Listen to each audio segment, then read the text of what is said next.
তো ক্লাস 11 সকল ছাত্রছাত্রীকে নিউ স্টাডি ইউটিউব চ্যানেলে স্বাগত। তো তোমরা যারা এই ভিডিওটিতে ক্লিক করেছো তোমাদের সাথে অনেক ইনফরমেশান শেয়ার করার রয়েছে।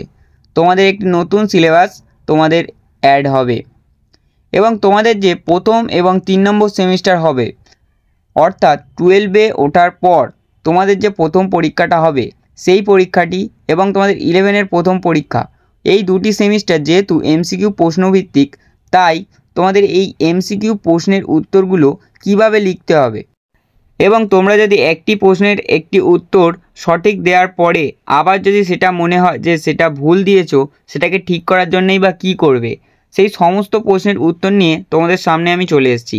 ভিডিওটা শেষ পর্যন্ত দেখো, অনেক কিছু জানতে পারবে। তো প্রথমেই জানিয়ে রাখি, ওয়েস্ট বেঙ্গল বোর্ড ঘোষণা করে দিয়েছে যে প্রত্যেকটি সরকারি স্কুলের ক্লাস 11-এর সিলেবাসে একটি নতুন অধ্যায় অ্যাড হবে। অধ্যায়টি বা সিলেবাসটি কী? সিলেবাসটি হলো স্বামী বিবেকানন্দের লেখা কল টু দ্য নেশন একটি গ্রন্থ।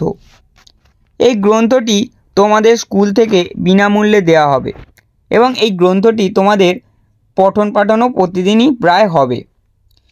তোমাদের এখানে আরেকটি কথা জানা দরকার যে এই গ্রন্থ থেকে তোমাদের কোনো রকম কোনো পরীক্ষায় প্রশ্ন আসবে না।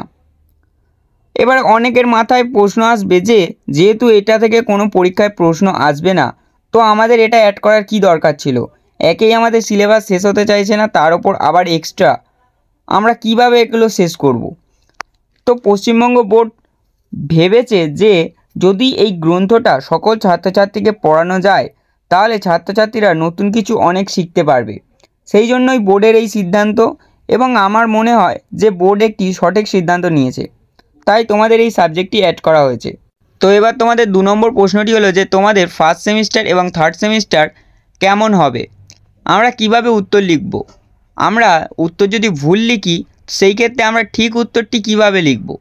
তো তোমাদের প্রথমেই জানিয়ে রাখি, তোমাদের ফার্স্ট এবং থার্ড সেমিস্টার যেহেতু এমসিকিউ প্রশ্নভিত্তিক পরীক্ষা হবে, তাই তোমাদের প্রশ্নটির উত্তর লিখতে হবে একটি ওএমআর শিটে।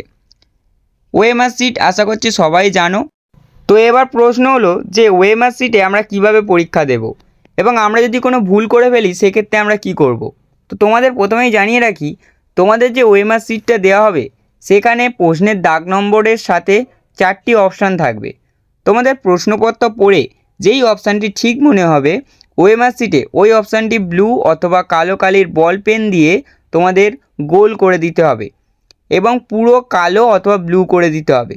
এক্ষেত্রে একটি জিনিস মনে রাখতে হবে, বল পেন ছাড়া অন্য কোনো পেন বা পেন্সিল ইউজ করা যাবে না। স্কেচ পেন বা জেল পেন এইসব ইউজ করা যাবে না, শুধু বল পেন। তো এবার তোমাদের একটি নতুন কিছু জানিয়ে রাখি যে তোমাদের যদি মনে হয় যে আমি একটি প্রশ্নের উত্তর লিখেছি এ এবং কিছুক্ষণ পরে আমার মনে হলো যে উত্তরটি ভুল হয়েছে, উত্তরটি হবে সি, তো সেক্ষেত্রে আমরা কি করব? যেহেতু আমরা প্রথমেই অপশান এটি আমরা পুরো গোল করে দিয়েছি রং দিয়ে, তো সেক্ষেত্রে আমরা কি করব? এখানে তোমাদের কিছু করার থাকবে না। তাই উত্তর লেখার আগে ভালোভাবে শান্ত মাথায় ভেবে তারপরেই উত্তর দেবে।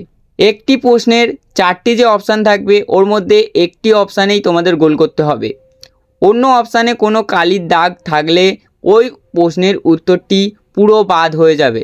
তোমাদের উত্তর যদি ঠিকও হয় তাহলে উত্তরপত্রটি তোমাদের বাদ হয়ে যাবে। তাই মাথা ঠান্ডা রেখে প্রশ্ন উত্তর ভেবে তারপরেই লিখবে। এছাড়া তোমাদের যে এক্সাম হবে ওই এক্সাম রুমে যে এক্সামিনার থাকবেন উনি তোমাদের পুরোটা বুঝিয়ে দেবেন যে কিভাবে তোমরা উত্তর লিখবে এবং কিভাবেই তোমাদের কোথায় কি লিখতে হবে, রোল নাম্বার, রেজিস্ট্রেশন নাম্বার কোথায় কি লিখতে হবে উনি সব কিছু দেখিয়ে দেবেন। তাই এইসব নিয়ে এত ভাবার দরকার নেই, তোমরা তোমাদের প্রয়োজনটুকু যতটা সেই পড়াশোনাটুকু করে যাও, তোমাদের রেজাল্টটি একটি দুর্দান্ত রেজাল্টে পরিণত হবে। তো আজকের ভিডিও এইটুকুই ছিল। ভিডিওটা দেখে যদি কিছু জানতে পারো তো ভিডিওটিতে একটি লাইক করে দেবে আর চ্যানেলে যদি নতুন হয়ে থাকো চ্যানেলটি সাবস্ক্রাইব করে দেবে। দেখা হচ্ছে পরের কোনো